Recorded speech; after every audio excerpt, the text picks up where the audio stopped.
This is Daniel Howat from Next Best Picture. Thank you so much for your time today. I really loved Out of My Mind, so I'm excited to learn more about it. I appreciate your time. Oh, happy to be here. Thanks for watching it. Well, this movie is so charming, so moving. It's one of those films you can tell is going to be, watched in schools and by young people, for generations. How does one go from directing a movie like No Man of God, exploring the dark mind of Ted Bundy, to directing this lovable family film? I don't know. I don't know how that happens, but I think it's just that I have very varied interests, and I knew I didn't want to stay in the serial killer world forever.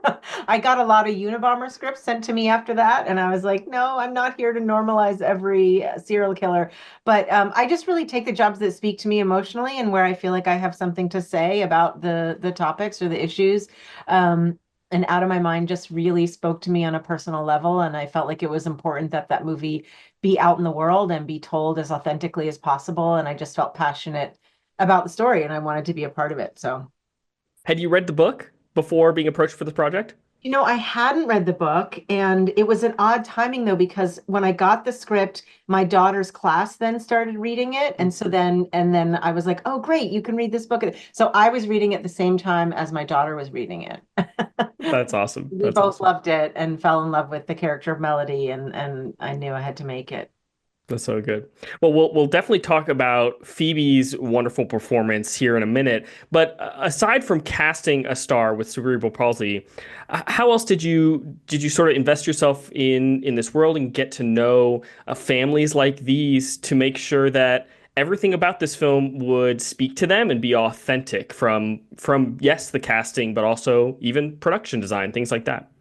That's a great question, and that was something that I worked really hard on was the authenticity, not only to do with cerebral palsy, but there's just so many aspects that I had to get right. So I did a ton of research. I read a ton of books. We had a number of CP consultants that worked on the film who really graciously opened up their lives, their homes, their intimacies with me, and I took a lot of that and put it into the story. I mean, little simple things like the True Frost family. They're a wonderful family. Their son Leo has CP, and their mom Cora took me on a Zoom through her entire house, and she would say, "Here's the where Leo's wheelchair hits the corner of the wall all the time and scrapes the paint, and oh, here's the drawer in the kitchen where we took the front off the drawer because when Leo was young, his chair didn't reach above high enough so he could see into the drawer and see where the forks, the spoons, and the knives were. So we just took the front off the drawer." And so my production designer, Michael Fitzgerald, and I decided we wanted to incorporate as much of that into the film as possible. And people don't even notice it, but if you look closely in the kitchen, the drawer in the front where the cutlery is, the front is taken off of it. So, stuff like we had purposefully scraped the walls where the wheelchair would hit the walls. And, so there were so many elements that were important to get right, and so many people and books and organizations that really helped me and the rest of the filmmaking team to understand the world and to get it right. But more importantly, I think I decided that this film can't speak for all disabled people. It can't speak for all people with cerebral palsy. A person with a disability is just that one person with a disability. They can't speak for everyone. So it felt more important to me that we got the character of Melody and the family of the Brookses family right, rather than, oh, this movie's going to speak for all kids with CP. If that makes sense. Absolutely, absolutely. And that casting does go a long way. Phoebe is just so perfect in this film. Tell me about casting the role of Melody and how difficult was it to find the right actress? It was a long search, so it was probably a 2-year search, and we looked, globally. So I think historically, people with disabilities have not necessarily felt very welcomed into Hollywood or felt like, oh yeah, there's a need for, me up there. And so because they don't see themselves represented or depicted up on screen or even behind the camera, if you say to a traditional agent or manager, okay, so we want a girl who's between the ages of 10 and 13. She has to have cerebral palsy. She has to be nonverbal, So it was a very long, wide search, and we looked around the globe and we got amazing tapes in from people all over the world. And Phoebe was just somebody who stood out immediately. Like she's so, not only is she beautiful, but she's kind and charming and intelligent. And so I just kept going back to her and thinking like this really is the person. And you know, I don't want to, there were a lot of wonderful, wonderful kids who auditioned, but Phoebe just really felt like Melody. And when I was auditioning her and speaking with her, there were just things about, Phoebe is verbal, the character of Melody is not. That Phoebe has a stutter, and she was talking a lot about her stutter and how that affected her, and how people would speak over her and speak for her, and how she felt like she didn't have a voice. And so, in getting to know her, I realized that despite the fact that she's verbal and Melody is not, they actually had a lot of similarities, and we worked really hard to make the character of Melody really kind of fit with who Phoebe is. I mean, the Friends thing, the obsession with Jennifer Aniston and Friends, that came from Phoebe's real life because Phoebe had a door behind her in her bedroom that was purple with the yellow frame, like from Friends. And I asked her, "Oh, do you love Friends?" And she said, "Yes. In fact, I was named Phoebe from Lisa Kudrow's character. Jennifer Aniston is my absolute favorite. Like I'm just in love with her." And so that's why I put that into the script, was because it came from Phoebe's real life, actually. That's amazing. Well, and this is her first ever acting role, and Yeah. which is pretty remarkable. And how did you work with her to help her discover herself as an actress and unlock this part? Well, it's so fun actually, both working with children, but also working with somebody who's never acted before, because they really don't have any preconceived notions about how it's supposed to go or what they're supposed to do. And certainly there's anxiety and trepidation and nervousness and all of that. And it's my job as the director to move all of that stuff out of the way and get to the magic underneath, and to kind of help walk her through what is a scene? What does it mean to feel this? How do I get to that space where I get to express that? So for me, it was really, really fun because I just got to do everything with her. And it was like a blank chalkboard, you know, you get to play all the games and do all the things. And I mean, you know, really, really veteran actors are wonderful to work with as well. They're like Maseratis, but you can't say a Maserati is better than a newborn baby. You know, they're both great in their own ways.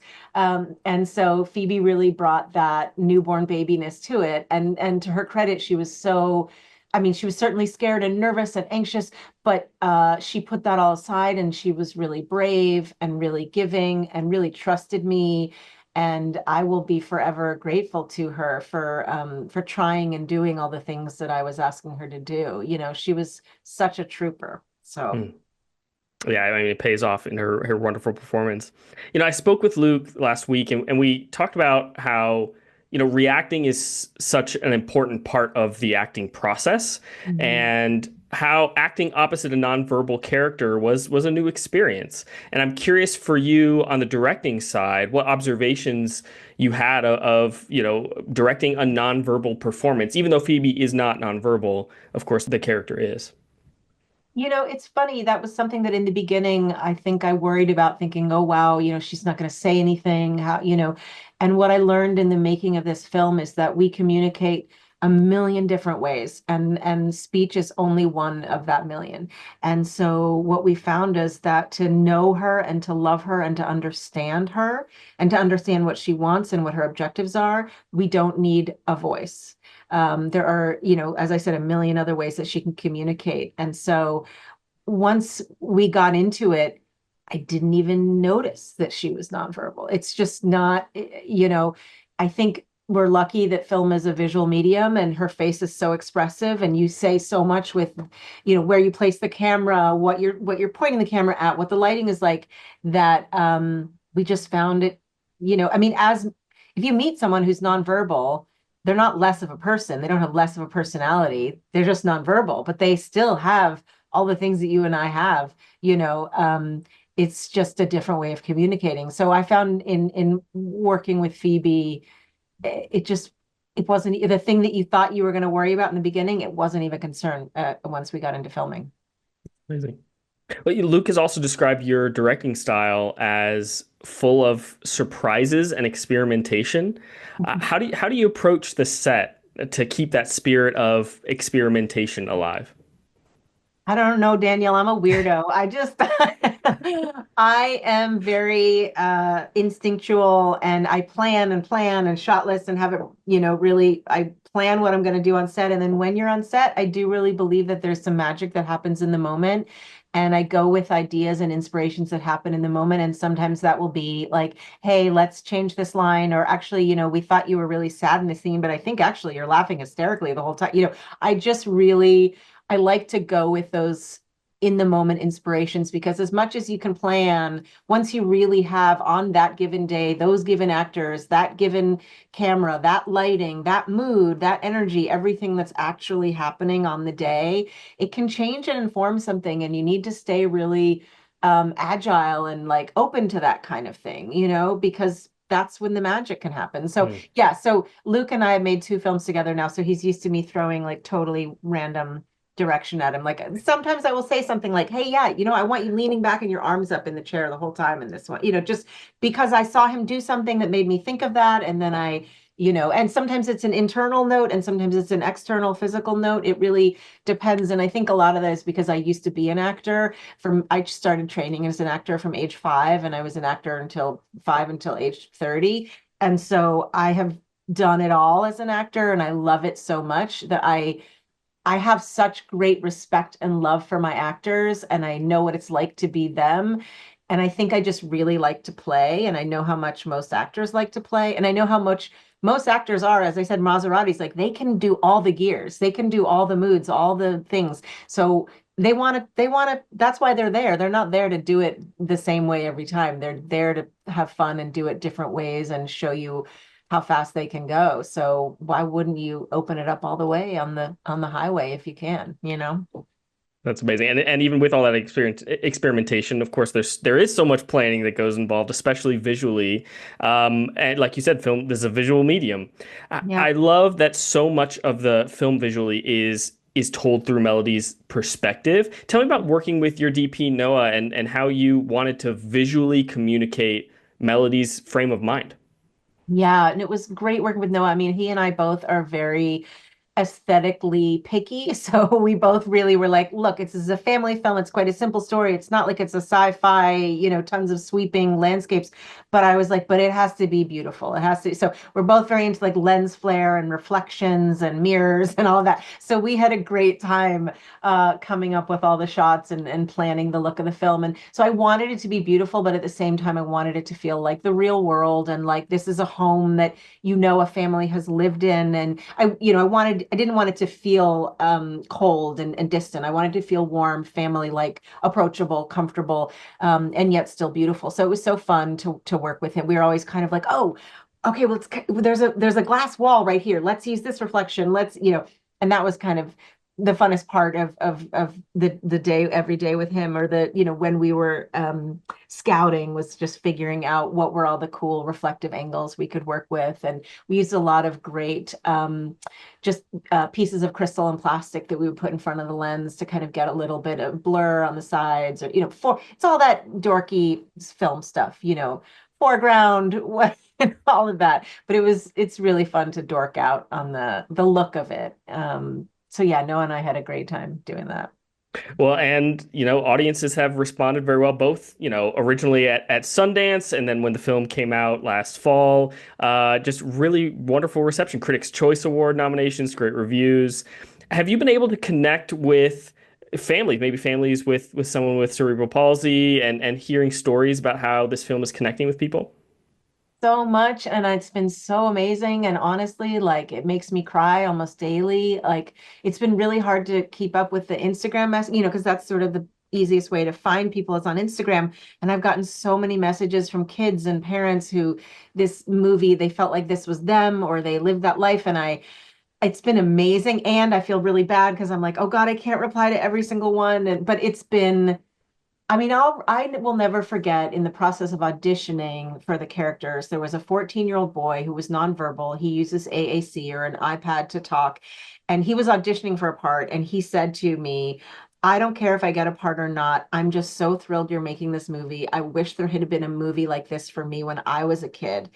And he was so happy that the movie was getting made. And I'm like, you're still a kid, you're only 14. But he was like, just saying this is going to mean so much to so many kids. And now here we are with the movie out, and that's the reaction we're getting. And I love it when a kid comes up to me after a screening or on Instagram and says like, thank you so much. You were telling my story too.